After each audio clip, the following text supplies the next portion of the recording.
What is up, Jabroni? JJ back here with Holden, talking week 15 in the NFL.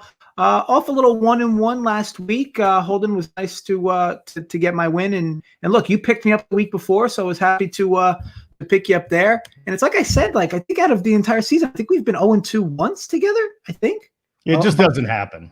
A bunch of 2-0s, a bunch of 1-1s.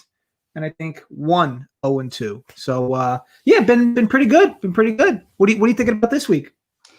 I'm thinking about Kyler Murray rushing, and I'm thinking about Alvin Kamara putting up a whole bunch of fantasy points. So I guess those are the two things I can talk about when we make our best bets. You leaning anywhere right now? And my God, I apologize for my appearance. Holy crap. I got like 4 hours of sleep. Today is just a mess. I can't you can't tell at all. Your eyes aren't bloodshot, the hair's done. I mean, look, you don't even got a blemish. Yeah, I know. I got a lot of blemishes. Anyways, this camera does something to me. I think it's like one of those filters on Instagram. I'm gonna start putting a nose and some stuff on my head.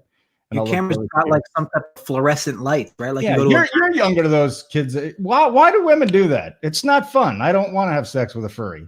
Just take your picture, put it on Instagram. Why are we doing all this stuff here?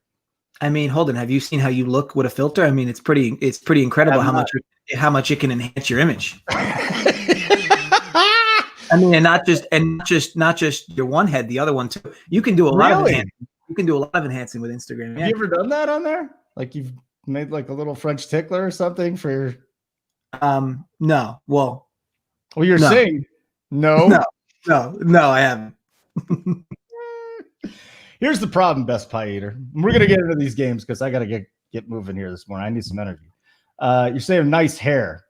I mean, I don't know if the hair is nice anymore. Guys say it, but no woman has said to me, oh, your hair is nice. Now, the only woman that I talk to is my 5-year-old daughter. So there's that, and there's a girl, that I'm starting to talk to, but she won't tell me about my my hair. What do you think? What do you think? I'm going to cut it off tomorrow and look sexy again, or look like a 16 Italian that I am?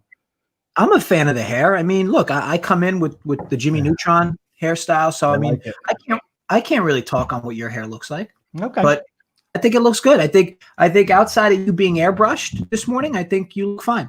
But I'm not really airbrushed. You can see the blemishes. Best Pie Eater. Hello, Mr. Sweets. Sup, guys? Sauce Boss. What up? Tim S. Good luck. Who's calling him from India? Drexler's in India today? My best friend's from India, and he won't let me go. He's like, why? He's like, you will just shit your brains out for a week when you're out here. You can't eat anything. You got to drink water. It's just bad. No, Adam, we don't have matching flannels. Hello, Best Pie Eater. And I just wanted to tell Tyler, thank you very much. You and I are on the same guy. You posted a board on the play sheet, and I am totally on that guy too. So you see, Greg knows Jimmy Neutron fucks. Like, if you ever watched that show back in the day, that dude got poon. Like, I mean, sure, it didn't show it on the show, but like behind the scenes, Jimmy Neutron was in there getting it. Houston and Indianapolis, ladies and gents. Let's go get into this slate here. Houston at Indy. It is now a 7-point favorite for the Colts. The total here is I'm seeing 50. Let's just go with 51. We see the total at 51. I mean, Phillip Rivers has been going through a renaissance here. Guys playing on a busted foot. His plantar fascia is torn. Houston on the other side. I mean, basically, it's just Deshaun Watson trying to win games himself. What's your side here? What's your side? What do you think about the total? What do you think? Yeah, slight lean Houston here. And I don't know if you wait long enough that this might stretch to 7.5, because right now I'm seeing 7 live vig. Maybe if you really get crazy, you could pay the 15 ridiculous cents to move it to 7.5. But yeah, slight lean Houston. The big problem I have with Houston in this game is the good argument to be made, and I said this on a few shows this week, is that if you're going to bet Houston, you might as well just bet the over, because the Colts are going to score points here. Like, right? I mean, ultimately, if you're taking Houston, it's probably because this game shoots out and Houston keeps pace. So maybe instead you lean over. I don't love anything about this game just because, like, the Colts have been a tough team to figure out, right? It's like early in the year, they have what I consider to be like a fake elite defense after 4 weeks. Like, their numbers looked really good, but they didn't play anybody. Their strength of schedule is still really weak. But, like, they've been exposed against decent quarterbacks, and Watson's certainly having a good year. And look, I get it. They looked bad against Chicago last week, but it wasn't Watson that looked bad. His numbers were fine. He didn't turn the ball over. He also had no receivers. He's getting Cooks back this week at least, which is going to help. But look, the Colts are a tough team to back, in my opinion, because they're a tough team you want to lay this many points with. Now, the other side of this argument is their run game looks the best it's looked all year behind my favorite player, Jonathan Taylor. And what I've liked with Taylor specifically is he's been really good between the tackles, which, a lot of people felt should have been automatic this year behind that tremendous offensive line. And he's running through gigantic holes. But at the end of the day, his numbers are starting to finally tick up. So maybe his confidence is going up. This is another plus matchup for him.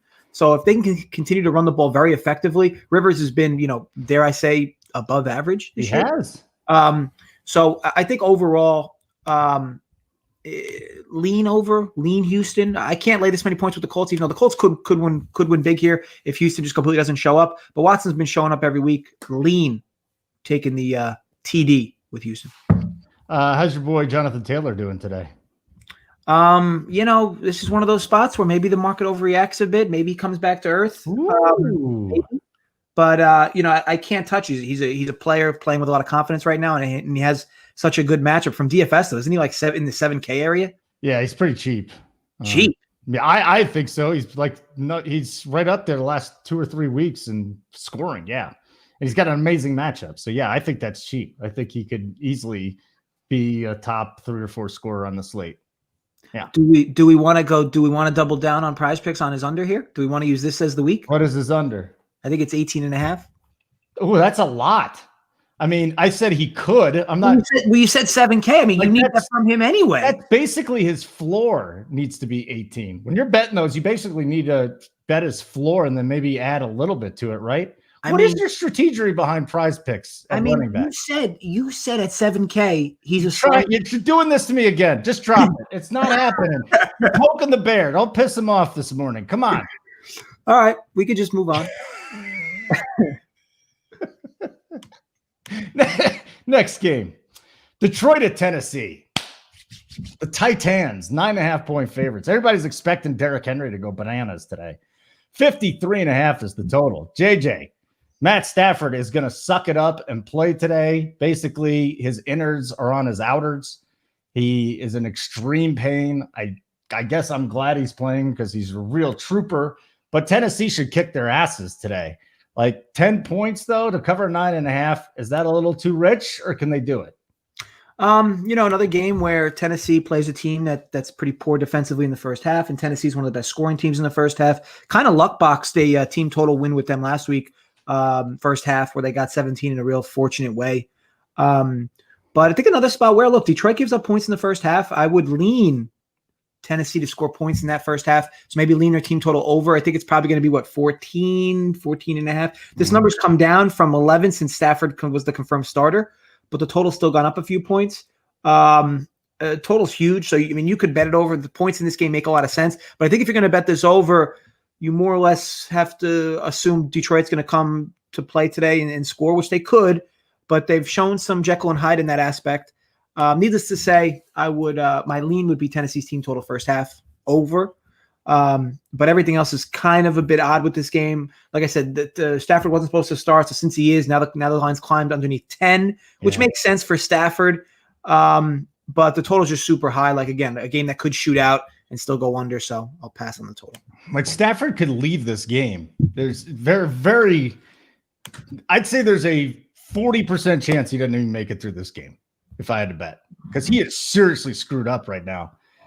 Most guys probably wouldn't go out and try and play. I don't know what it is. Maybe he wants to just finish up, make his money, but I don't know. You tell me. What the hell is going on? I think it was expected that he wasn't going to play. So the fact that he is, probably means he's going to play with a little bit of discomfort today. Yep, no doubt. Twatty, leave me alone. I don't know Fonzie. I'm not wearing a blouse. Gosh, these guys are so mean to me.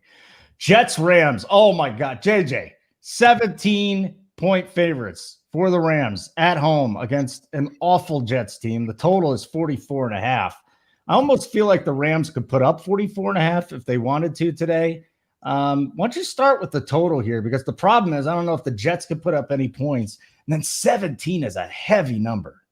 Yeah. So by the way, the Rams at home are like the best defense in like over a decade. I mean, look at their numbers at home. On the road they're definitely maybe average at best, but at home, I mean, this team has just some serious splits. And I know that the fan base, I know that the fans, seemingly are, of course, aren't there, and it seemingly shouldn't matter. But I mean, just look at the numbers. This team is absolutely punishing at home. And now they play one of the worst offenses in the league. Now, of course, when those perfect storms typically meet, teams like the Jets in this spot find ways to score points. But again, if you're looking to target, a team against the Rams, like you would think this isn't the spot to do it. But last week I was big on the Seahawks. So I said that in the show that I thought this was just a complete roll spot for Seattle. It was just a perfect storm per se for Seattle walking into or New York Jets walking into Seattle. And then Seattle just completely rolled. Now the problem is that from the Rams perspective, do they really need to push the issue in this game? Right? We saw it when they went at the Giants, and they just kind of like sleptwalked through the game and then ended up winning late. You hope you don't get something like that if you end up betting the Rams here. And if you bet the Jets, look, it's like they're just such a tough team to want to back. And I get it. This is a big number, but like, do you really want, out of all the games on the board, do you really want to sweat this team late against the potential second stringers for the Rams? So overall, an ugly game. I'm going to stay away entirely, but I could see angles for all sides, actually, the over under Jets and Rams, but I don't really like or love any of it. Well, good morning, everybody. Hi, Sauce Boss, John Schmidt, Otter on the over, Greg, Fat Fap, SR, Adam. Anybody else in this? Sauce Boss. Is Sauce Boss really Joey Work, just under an assumed name? I hope so. Me too. What's up with that guy? I haven't seen a lot of him lately. He was on last night. He's alive. Greg Rindoge wants to know Russell Wilson over 18.5 rushing yards. He should be running quite a bit. Don't mind it. I guess the thing is with Russ, you're hoping that one of those runs is big because he really just doesn't run the ball a lot. No, the only thing I can say about that though is hopefully, you're hoping that Washington gets a big time pass rush on Wilson and he has to get flushed out of the pocket. That's all I'd say. I don't really have a lean on it. Wish I could tell you. I don't. And if he doesn't, then you definitely don't have it. You're not, Joey? Good. Hey, DB Gnarly. So our next game, yeah. No, saying DB. DB. Okay. Tampa Bay, Atlanta. The Bucs are laying 6.5 on the road. The total here is 49. No Julio Jones. That's a big injury there. JJ, I think Tom Brady's going to have a decent day today. I think Tampa Bay is going to be putting up some points, man. 6.5 on the road, a little too much, though. And can Atlanta answer finally? Because Matt Ryan and this offense, they just look like a train wreck disaster. Total's down to 49 now. Now this looks like your classic overreaction game, right? Like the look ahead line's 1.5, and they open the line then they open the actual line at 3, and now the market takes it to 6.5. Just egregious, right? Like I get it. Tampa's pound for pound one of the better teams in the league, at least based on from a talent perspective. But I continue to have questions about Bruce Arians' head coaching ability week after week. Now they looked decent last week against Minnesota. But like if Minnesota had like an average kicker, they win that game outright, let alone not cover. What did Bailey miss? 4 field goals and an extra point? So look, I think at Minnesota, with all that said, Holden, Minnesota still was driving late to backdoor cover that game.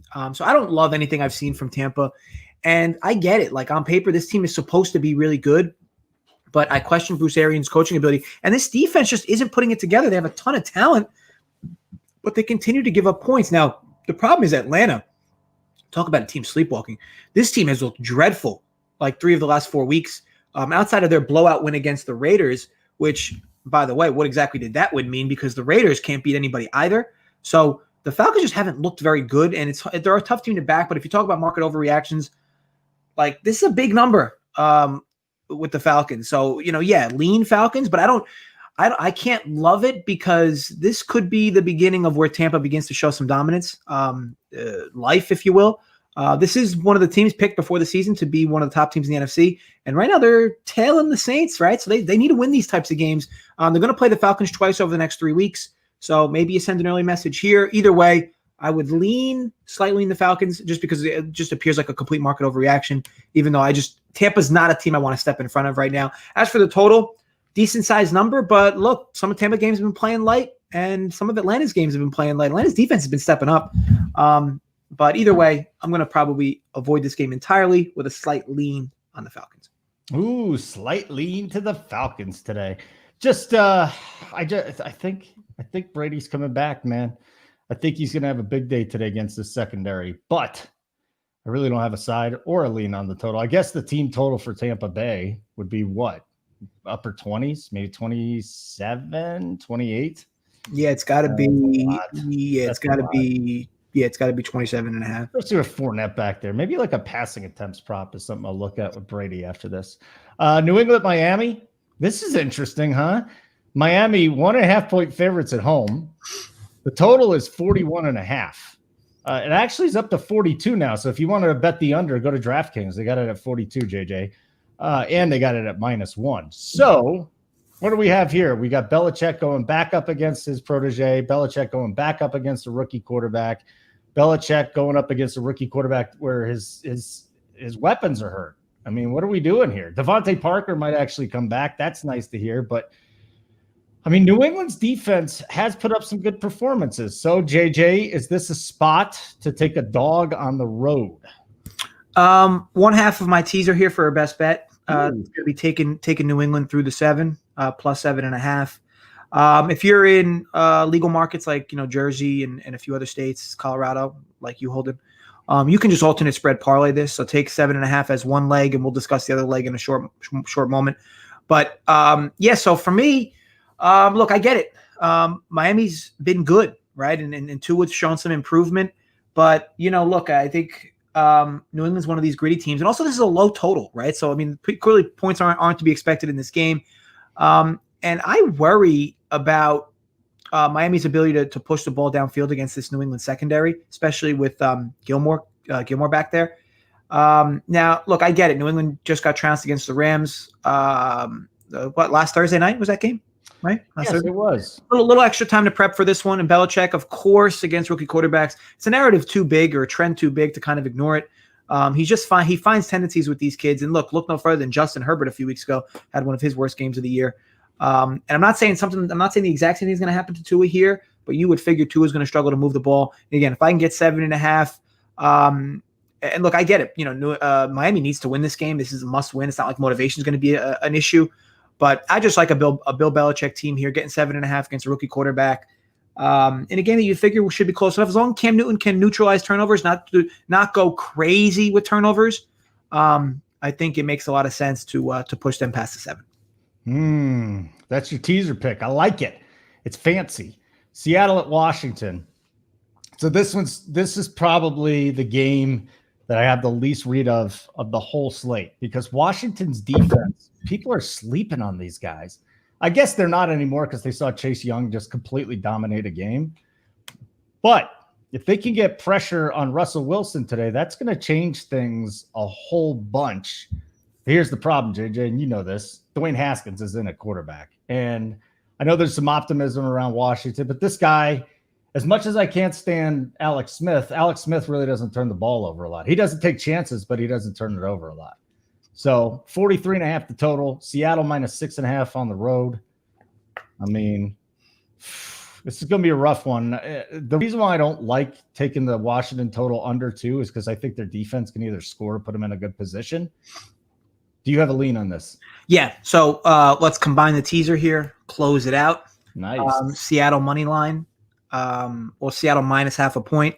Take them right down to that. So again, combine the two teams in a teaser. That should be about -120 or better, pending your book, depending what line your booker has as an originator. But yeah, so again, it's going to be Patriots +7.5, Seahawks -0.5 point. And here's the main reason. So I get it. Washington's looked really good, right? But they've looked really good with who? Alex Smith. Okay. Dwayne Haskins is not a good quarterback. And what I've liked from Seattle has been an elevated defense, right? This team has looked so much better defensively. And isn't it so weird? The team looked so good offensively, so bad defensively earlier in the year. Recently, they've looked so good defensively. You could argue average at best offensively. So it's kind of interesting how this team just kind of flipped over on, what their best asset is. Now, of course, Russell Wilson still is their best asset, right? But I think overall, this defense has been severely improved. And And their offense has kind of been a bit shaky. And I get it, this pass rush is going to get to Wilson, but he's mobile, right? So he's going to be able to navigate the pocket and move around a bit. Not to say he won't make mistakes. I'm sure he might make a mistake or two here. But speaking of mistakes, Dwayne Haskins, like he's on the other side. Yep. So I think overall, I like what I've seen from Seattle's defense. You could maybe even argue Washington's team total under, just because again it's Haskins in that offense. I find it hard to believe this team's going to move up and down the field and then find scoring touchdowns in the red zone. And either way, decent game for Seattle to get the run game going. And look, you want to talk about motivation? Seattle needs to win these types of games. Like they're still trailing the Rams by a lot. They need to win these types of games. Their division's arguably the toughest in the NFL. And look, I've liked what I've seen primarily from their defense. And I know Washington's been good, but I think the market's kind of starting to overreact on this team. Washington's also gotten a bit of a freebie, right? I mean, the Steelers win, I feel, was kind of a freebie. And the Niners win, I mean, look, some weird things happened in that game. I'm not saying they didn't deserve to win, but just strange things happened. I feel like they've been gifted 2 wins per se. I'm with you. Played Seattle. And I don't want to lay the 6.5. It's a big number on the road to lay with Seattle at 1 o'clock. But I think I think Seattle just gets away with the victory. I can't argue with that. I just don't know if it's going to be by 6 or less, So I'm going to stay away from the side there. This is a game that I find interesting, this next one. Chicago at Minnesota. I see the total at one place at 46.5. Minnesota is 3-point favorites. Most of the books have it at 47. JJ, I will go to that. 2 books have it 46.5. I'm actually thinking about going to the book here and laying the over. I think this is a sneaky spot where the Bears can put up some points. Believe it or not, their offense has been much better lately. There's tons of injuries on the Minnesota side. Their defense, their secondary has been a sieve. And then on the Chicago side, I mean, there's some playmakers here on Minnesota. I think this game can go over. I cannot disagree with the total. Now, I'll say this: it's not total. The total I don't love in any regard. I have it basically where it should be. Okay. You could argue maybe a half point. It's a half point low, which would make some sense for the over. But I wouldn't. It's not a spot I specifically love. I'll tell you what I don't understand about this line. I mean, this line more or less indicates that I'm starting to see some even more buyback on the Bears and starting to see 2.5 pop at some sites. Why? Let me ask you this, Holden. Do you truly believe the Bears are equal to the Vikings? No. So, that's what this line more or less indicates. No, I mean, even if you said home field advantage is worth 1 point on each side, it's more or less saying that these two teams are virtually equal, especially if this line closes 2.5. That would be why I lean Minnesota. Now, the reason why I don't like Minnesota, and this is more narrative driven. The Bears have had almost like found new life over the last few weeks with Mitch Trubisky as quarterback. Now, maybe it's because he's played a few bad defenses. But I've said this earlier in the year, Holden, like Trubisky's better than Nick Foles right now. Like I know it's not saying much, but he's better than Nick Foles right now. I disagreed with the fact that they pulled him for Foles week 3 in the middle of the game. And then of course, Foles brings a heroic comeback. And what that actually did was did bad things for the Bears because Foles over the next few weeks looked awful for this team. All right. So Trubisky comes in, looks better, but I think, like I said, I think he should have never been taken out. Like I get it. Trubisky's not a good quarterback, but he's better than right now than how Nick Foles is. So this offense has found some life. And look, Montgomery's running good all of a sudden. Like he's been terrible for years. So this team's just playing with a lot of confidence. And that's why I don't like stepping in front of these types of teams, no matter what the numbers say. But Minnesota, again, from a number standpoint, this is a better team than Chicago. You want to talk about market overreactions? Like this, the opener for this was 6. Market took this to 3, and it might even close 2.5. So to me, it's almost at 2.5. It almost becomes lock and load if you truly get 2.5.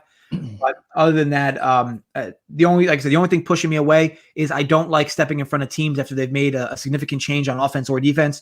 And they've just looked better. And Chicago's looked a lot better offensively since Mitch has taken over. And could that train stop today? It could. And you could argue it should, but not when I want to really step in front of. Nope. Jacksonville, Baltimore. Total here is 48. Baltimore laying 13 points at home. It's Gardner Minshew time. So maybe the offense will get a little bit more life here, believe it or not. I think Gardner Minshew is a backup quarterback, no doubt about it. Makes a lot of bad decisions, but when you see him and Chark and Cole and even Robinson, obviously. I think this offense can put up some points. So the question is, first of all, Marcus Peters is banged up. I think both corners are messed up here for the Ravens. Here's another game. Bet MGM has it at 46.5. I like that. I like the over. Do you have a lean anywhere here?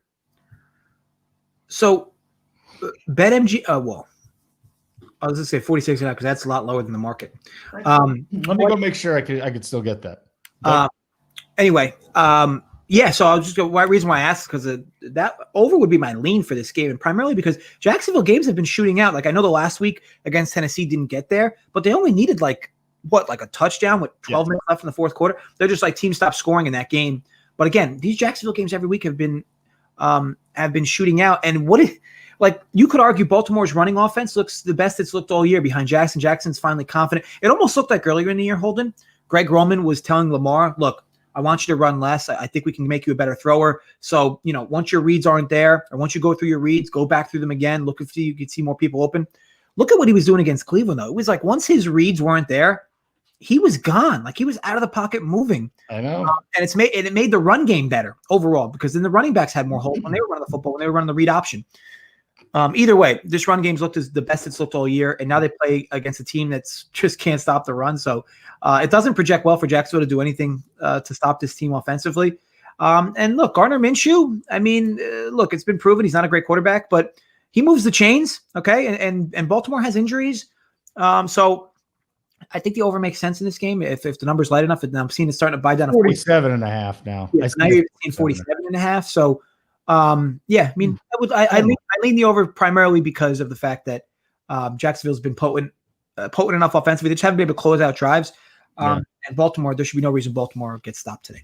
Yeah, I'll say it again. I don't know if Tyler's watching right now, but when he threw one of his props up today, and I've been on that guy in DFS all week, and I said, oh my God, that's it. If Tyler's on it too, let's go. Check out the picks. It would be there's two wide receivers. I would say the lesser known wide receiver would be the guy you want to go to if you have a sub. Dallas hosting San Francisco. It's another 1:00 Eastern time game. This was flex. This was supposed to be an important game, and it's not because both teams suck. 45 is the total. San Francisco laying 3.5 on the road. Why am I doing that? Why am I laying 3.5 points on the road with San Francisco? Yeah, this is just an avoid spot. I don't know what you're going to get with Dallas. I mean, Dallas looked good last week, but it was against Cincinnati. San Francisco looks lost. You would have figured they would have played better against. You would have figured they would have played better against Washington last week. But again, some weird things happened in that game. Either way, a team not playing with confidence, going up against a team that's kind of growing confidence. So I get it. San Fran probably makes sense to back, but even 3.5, it's just an ugly game. The total, it wouldn't surprise me, Holden, if 60 points got scored in this game. It wouldn't surprise me if 10 points got scored in this game. So I don't want to touch the total either. 45 makes sense. And again, 3.5, I mean, look, it's probably what the line should be, or it is what the line should be. However, San Fran's not playing with any confidence at all. Dallas is maybe able to build off of a nice win, and Dalton's looked good since he's retaken over the job. But either way, I'm going to avoid this game entirely. James Brownson, come on, JJ, watch what you say, Holden, about my Niners. I mean, your Niners are not good now. They had Jimmy G last year. I didn't think he was a very good quarterback. Did you?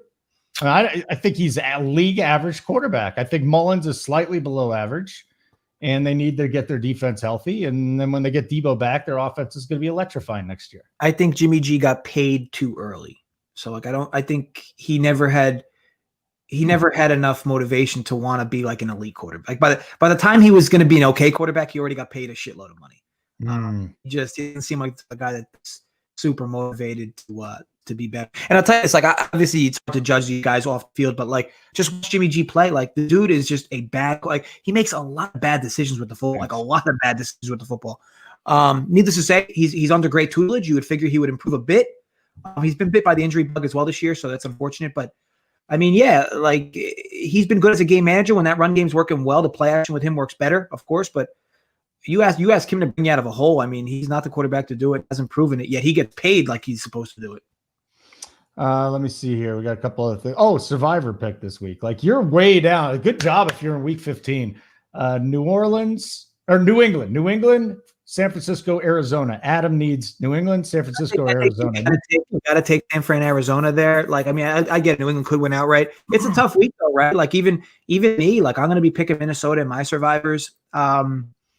It's a tough week. Like, so I mean, you could take Tampa on the road, but they're not going to be able to take Tampa week 17, and they play Atlanta at home. It's week 17. Next week will be easy with Houston. Everybody can just take Houston. But this week, it's a tough week, I think, overall. Like I said, I locked in Minnesota. You could also take Cleveland if you want, but that's that's coming with risk. But overall, I ended up going mini, and then for those picks that Adam gave, you got to go. You got to go San Fran, Arizona. Win or lose, you have to go with it. All right, 2 more games to go. The juicy one is after this one. This is a good one too. Philadelphia at Arizona. A couple running quarterbacks. I've been saying this. I don't know how many times 2 quarterbacks have run for 75 or more yards in a game, but it could definitely happen in this one. The total is 49.5. This one's in Arizona. 6.5 is the side here for Arizona laying 6.5 points. I love that Kyler's healthy again, and I think that he is going to run a ton. But I also love what I saw to this Philadelphia offense, JJ. And I don't know if you agree or disagree with me on here, but as far as running the football, Hurts and Sanders, I think, could take care of business. I don't know who he's passing to. I think for Arizona, Kyler has a big day on the ground through the air. I'm not so sure they cover, though. And I'm looking at the over at 48.5, 49. Yeah, so I definitely do not mind the over. The over makes sense. Philly's defense has been playing really well, though. But so it's like we said last week, right? Was Jalen Hurts going to look so good that you have to start questioning how bad Wentz was? Like, I get it. Like, it's easy to say, well, Wentz has looked bad, right? But has it been just Wentz or has it been the parts around him? I mean, it was pretty clear that Jalen Hurts looked pretty good running this offense last week. And I think the more games he plays, the more tape DCs will be able to find on him. But, like, is Cliff Kingsbury and this Arizona Cardinals going to be the team that exposes Jalen Hurts? I mean, I don't think so. So, look, you'd figure Philly's offense is going to move the ball again. The problem is this is your typical get-right spot for Arizona, right? This was a team not playing with a lot of confidence. Their defense helps them out quite a bit last week. They win a nice game against the Giants when the Giants were getting all this love. Now they go play the Eagles, and now the Eagles are kind of getting all this love. But you're right. Kyler Murray, like, the thing is, like, this pass rush is it's an okay pass rush. They're much better versus the run. But, like, if Kyler Murray is able to swing around, the one thing we know about Jim Schwartz is he single covers wide receivers. Okay. So DeAndre Hopkins, I mean, should be roaming around this field in the middle of zones all game long. Hope so. You'd figure another spot where maybe Christian Kirk, if he plays, catches maybe a deep ball or two. This Philly secondary is so exposable. And that's what scares me about taking the Eagles here, because if Kyler Murray is finding like 95% at least, they're going to be able to score on this team. And it will Philly be able to keep pace? They could. Jalen Hurts looked good last week, but it's not going to be a spot it's a spot I really want to avoid overall. Scott says Eagles missing Slay. Is Darius Slay out? Yeah. That's another reason why I love Hopkins this week. That's even worse. Like, how does Hopkins not eat today? Yeah. So I don't know. Maybe he doesn't. We've seen weeks where he doesn't, but he burst back onto the scene last week when Kyler finally got healthy. I'll tell you. So Thomas, you said you teasing Arizona down to a half. This is like, to me, this is the type of game where if it's close late, I'd almost rather have the Eagles late because they have the better defense. I just spot where either Arizona's gonna roll and look like the Arizona we saw the few weeks of the year, or this is going to be a game that comes down to like the final plays of the game where I'd almost rather have an Eagles ticket in my hand with the money line. But either way, it's tough to predict how this game's going to go, specifically because we don't know truly what we're going to get from Jalen Hurts. And again, as far as get-right spots, it does make a lot of sense for Arizona here. But overall, going to avoid this one. Avoid. But now we get the nice one. Kansas City at New Orleans. 3 points the Chiefs were laying on the road. I saw it down to 2.5 last night. Did it pop back up to 3 everywhere? The total is 53 on DraftKings, 53.5 at a lot of other places. So Drew Brees is back. Here's another situation, JJ. I think people are just going, oh, Brees is back. Boom, he's going to finish the game like anything. This guy, he healed, but he gets cracked again the wrong way. He goes down. But they do have Taysom Hill. So let's operate as if Breeze is going to be in there. We've seen the Chiefs this year. Defensively, I think they're one of the more underrated teams in the league. Offensively, though, it's like, all right, let's dick around for 2 quarters, throw 3 touchdowns in the third, and then we're done. Do you think we get a full game effort out of the Chiefs today? That's been the biggest problem, right? Because there's a few different narrative angles that I'll mention, and you tell me if you think they're worth anything. If you're the Chiefs in this game, this is your potential future Super Bowl, right? This game doesn't really mean anything to the Chiefs. I mean, they're going to have the one seed in the AFC. This game doesn't mean anything to the Chiefs. I mean, yeah, sure. Maybe in the terms of pride or whatever, maybe you send a message. Maybe you remind the league that we won the Super Bowl last year in this game. But like this game, it doesn't mean a lot to the Chiefs. And if you're Andy Reid, do you really want to start exposing wrinkles against a team that there's a decent chance you're going to see in the Super Bowl? I don't know. And on the Saints end, this is an absolute must-win for them. Now, we could talk motivation all we want. The Chiefs are a better team. The Chiefs should win this game. The Chiefs should win this game by more than 3. My only problem with the Chiefs has been this team has sleptwalked through a bunch of games over the last 6 to 7 weeks. Like they just kind of play what they want. No better validation of this than the Miami game. Okay. They go down 10-0 against Miami. Their offense looks lost. Mahomes is making questionable decisions with the football. And then they go off and they reel off 30 straight to go up 30-10.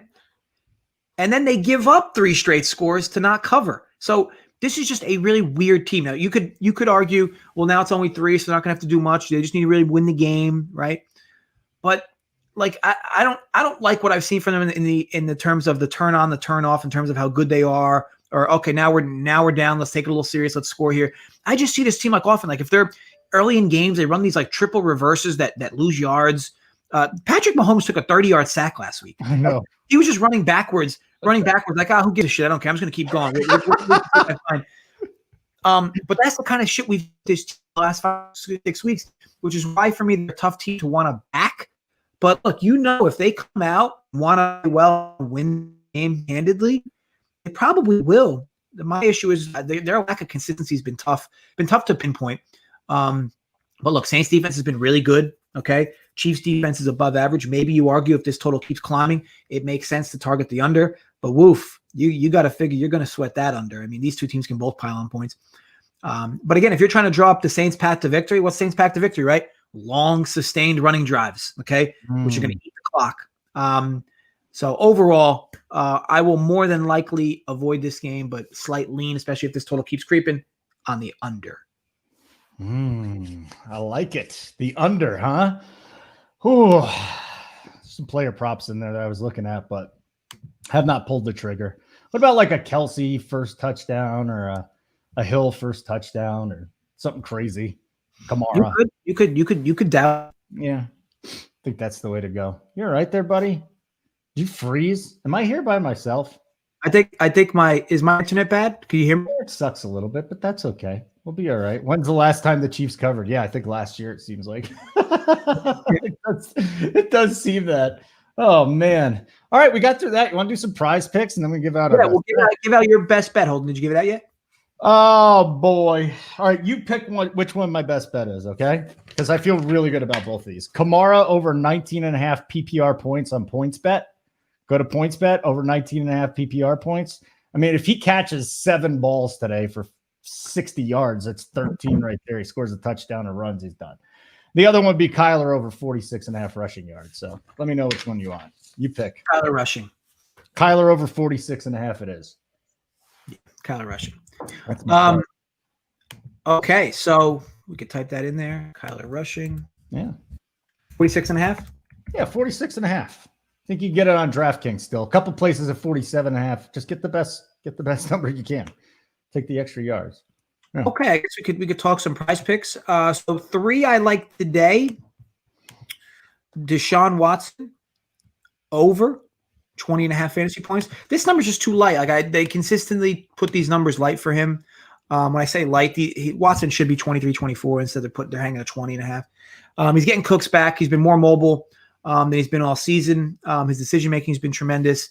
They're going to be playing from behind. He's going to be using his legs. And nothing about the Colts defense scares me. So I think Watson Watson, there's about 3 or 4 points of value on that number at PrizePicks. And Tua, my boy Tua, under 15.8 fantasy points. I know that Tua won me some money last week, but this is not a good matchup for Tua. He's not going to be playing from heavily behind like he did last week against a prevent. But overall, Tua at 15 point. I know the number's light, but this is a game that really plays out where New England's going to try to run the football, run clock. Miami's probably going to try to do something similar. New England's tough to have big plays against, especially since Gilmore's been back in the passing game. Question marks with no Parker. There's also other guys that might be out for Miami as well. Losing a lot of his weapons overall makes it tough for me to want to back Tua. And then the last but not least play, Gardner Minshew over 14.5 fantasy points. Pure number play. Number's too low. And I get it. He's dusty, but if you argue he's going to be playing from behind, Ravens are missing a few key guys on defense. They should be able to move the football through the air, especially in that secondary. Ravens are missing guys. So 14.5 is just a pure number play. So again, those are the 3 plays. Over Watson, under Tua, over Minshew. And I did a 2-player power with the first 2 and a 3-player power for a little less with Minshew. And again, guys, head over to prizepicks.com. Use promo code PURE, P-U-R-E, 100% deposit bonus match up to $100. That is a free $100. Okay, so hold on. I think we did the show pretty quick this week. It was a little too quick. We got an extra 5 minutes. You want to bullshit or answer some questions? Yeah, sure. If you guys asked any questions that we didn't answer, feel free to retype them. Apologize for missing them. What about Hurts rushing? Yes, I like Hurts rushing too. I just not enough to make it my pick. I got Hurts over 56.5, and I got Kyler over 46.5. Brandon Ayuk's been so good, James. I can't blame you there. I hope this isn't the week it goes down. I love this kid. Yak Daddy, dude. He is yards after the catch. And it's been really interesting because Debo has kind of been that guy, but this guy should just be busting it, especially this week. TikTok Hall of Fame. Thoughts on the Bears game? Lean Minnesota TikTok. Why do Jesus, why does it need to be the Pats or the Dolphins? I mean, that's a terrible spot. And then J.K. Dobbins makes sense for sure. Hawks and Bucks teaser. Oof, yeah, I don't Bucks. I don't love that. I don't love it because I don't love the Bucks. Yeah. But I can't mind it. Your best line bet today. I gave it earlier. There's a 2-team tee, Gary. Seahawks down to half, and Patriots up to 7.5. All right, very good. We got her done, baby. We're all done. You guys throw it in real quick. We're out of here. That's it. Yeah. Okay. We're done, best upset bet of the week. You want to fire that one, Holden? My best upset bet of the week? No, I have no upset bets. I only bet overs and favorites. And that's it. Grab your ball. Say the Jets are going to beat the Rams. The Jets are not beating the Rams. Let me see here. Let me go look at this and give you a horrible pick. Okay, so you guys lose this. I got nothing, buddy. I got nothing for you. No. Atlanta? I'd lean plus 6.5. How about that? Atlanta plus 6.5. Who plus 6.5? Atlanta.